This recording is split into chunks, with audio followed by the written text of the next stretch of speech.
Magandang araw po sa inyong lahat, sa ating mga kapatid sa gobyerno, lalong-lalo na sa ating mga kaguro, nawa ay nasa maayos kayong kalagayan saan man kayo naroroon, at saan man kayo naaabot ng ating video.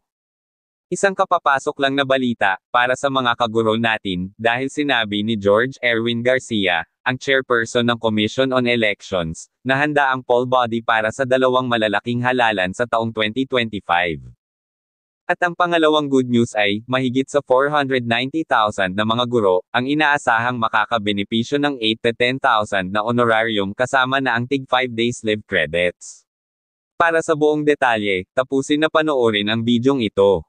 At kung bago po kayo sa ating channel, mangyaring paki-subscribe, like, and share, at paki-hit na rin po ng notification bell para maging updated po kayo ng mga ganitong information, at narito ang detalye. COMELEC ready for 2025 Automated NLE, Manual BSKE after SC ruling, ipinablish ni Stephanie Sevillano sa Philippine News Authority. Manila sa isang pahayag, sinabi ng chairperson ng COMELEC na si George Erwin Garcia noong Miyerkules na itutuloy nila ang dalawang pangunahing halalan sa 2025, ngunit ang isa sa kanila ang Barangay and Sangguniang Kabataan Elections, BSKE, ay gagawin ng mano-mano. Sa isang press briefing, kinikilala ng COMELEC ang kahalagahan ng pasya ng Korte Suprema na tanggihan ang mosyon para sa reconsideration mula sa Office of the Solicitor General, hinggil sa constitutionality ng pagpapaliban ng BSKE ng Desyembre taong 2025. Sa bandang huli po kakayanin namin, iyon nga lang iyong barangay and SK elections, maaaring hindi namin ma-automate sapagkat wala pong na-provide sa ating budget. Pero tiyak po ang national and local elections ng Mayo ay automated, aniya. Na-mention ni Garcia ang pagpapropose ng 30 billion pesos na budget para sa automated NLE sa Mayo 2025, ngunit sa umpisa, inaprubahan lamang ang 22 billion pesos. Tungkol naman sa BSKE noong ika-30 ng Oktubre, sinabi ni Garcia na ang desisyon ng Korte Suprema ay nangangahulugan din ng agarang pamumuno ng mga nanalo. Ang dapat start na term of office ng mga dapat na halal ng Desyembre taong 2022 ay January 1, at iyong mahahalal ngayong ika-30 ng Oktubre ay January 1. At dahil dito, ibig sabihin, pagka-elect nila ngayong ika-30 ng Oktubre, pagka-proclaim, kinabukasan, dapat mag-a-assume na kaagad, dagdag pa niya. Precinct Finder Operating. Samantala, tiyak ni Garcia na maayos ang operasyon ng Precinct Finder System mula noong ito'y inilunsad noong Martes ng gabi. Hinimok niya ang mga botante na nakararanas ng error na suriin ang kanilang na-encode na impormasyon tulad ng tamang pagsusulat at capitalization. Kabilang sa mga kinakailangang impormasyon ay buong pangalan, petsa ng kapanganakan, at lugar ng rehistro. Hindi po nagda-down yung aming Precinct Finder, baka po nagkataong mahina lang talaga ang inyo pong signal. Simula po kagabi, tuloy-tuloy, dir-diretso, daang libo na po ang nag-inquire, ani Garcia. Ngunit kung hindi pa rin makapag-access ang mga botante sa kanilang precinct designation kahit tama ang na-encode na impormasyon, mayroon silang tatlong opsyon sa araw ng halalan.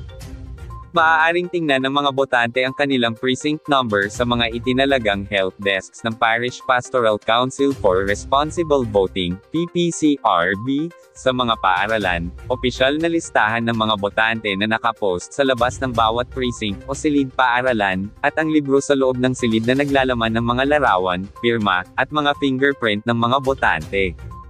Command Center. Ang COMELEC ay nangakong susuportahan at magbibigay ng pangangailangan ng mga guro na magsisilbi sa mga BSKE.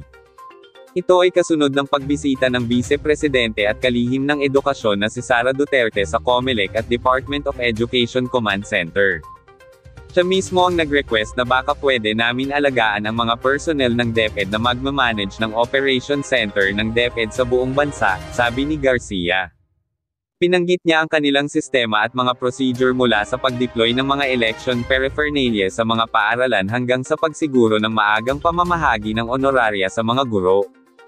Nauna nang nagpahayag ang COMELEC na maglalabas sila ng honoraria para sa mga guro sa loob ng 10 araw matapos ang BSKE.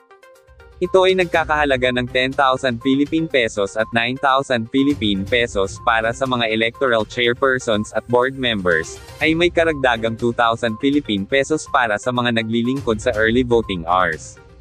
Mayroon din tayong 500,000 Philippine pesos na benepisyo sa kaso ng kamatayan at 200,000 Philippine pesos na tulong pinansyal para sa mga guro na maaaring magkaroon ng karampatang injury habang sila'y naglilingkod.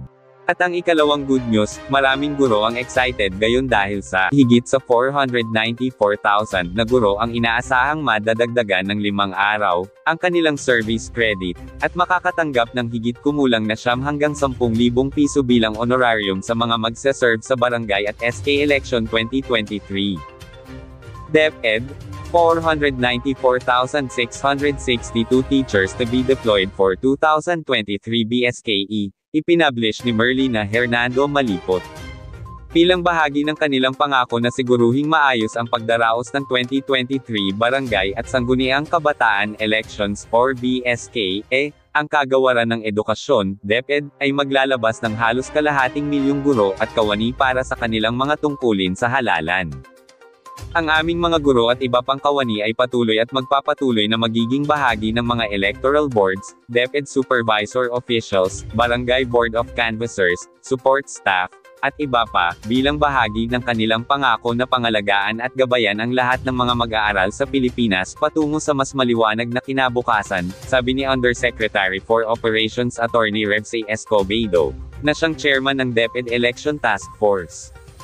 Naidpensay kamakailan ng DepEd sa Commission on Elections, COMELEC, Philippine National Police, PNP, Armed Forces of the Philippines, AFP, at Philippine Coast Guard, PCG, sa isang multi-agency send-off and turnover ceremony upang ipakita ang mga puwersa at resources ng gobyerno na ay deploy para sa 2023 BSKE.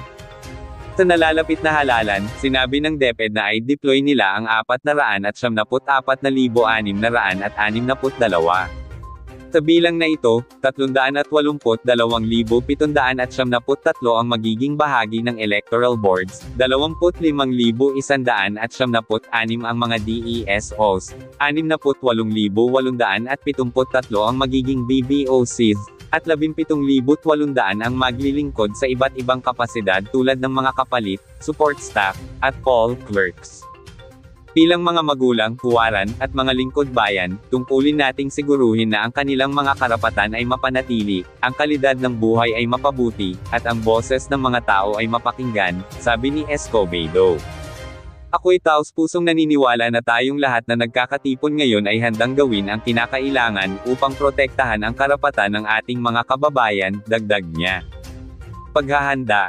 Sa pamamagitan ng pagtatag ng 2023 Barangay and Sangguniang Kabataan Election Task Force, BSK-ETF, sa ilalim ng DepEd Memorandum No. 63S, 2023, ipinangako ng ahensya na magbibigay sila ng sapat na impormasyon at teknikal na tulong sa mga guro at kawani sa kanilang mga tungkulin noong October 30.